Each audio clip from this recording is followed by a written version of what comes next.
Traffic congestion sa Baguio City balak solusyonan sa pamamagitan ng artificial intelligence. Sundan sa report.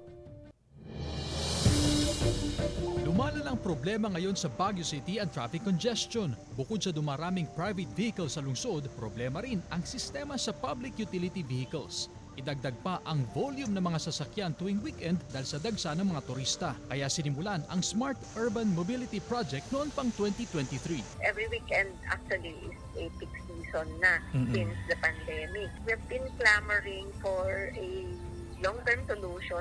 Isa raw sa mga nagsumiti ng proposal ang Metro Pacific Tollways Corporation. Isinangguni ang koleksyon ng 250 pesos congestion fee sa lahat ng pribadong sasakyan na dadaan sa Central Business District. Gagamitin ang bayad para sa operasyon ng Artificial Intelligence o AI-operated Traffic Command Center. Exempted daw sa bayad ang mga PUV, sasakyan ng mga senior citizen at PWD, habang discounted ang mga taxi. Umani ito ng iba't ibang komento sa social media. Pero paglilinaw ni Baguio City Mayor Benjamin Magalong, part ng smart mobility na component, yung mobility fee. No?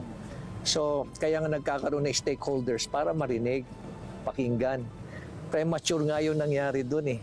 Nabigla na lang nagsalita na walang, hindi binibigyan ng background, hindi in-explain yung nuances ng sistema. Pinagsusumite ng mas malalimang pag-aaral ang Metro Pacific Tollways Corporation hinggil sa proposed congestion fee na inihahanda pa raw ang tugon sa issue. Bukas din daw ang LGU sa iba pang solusyon para sa lumalalang lagay ng trapiko sa City of Pines.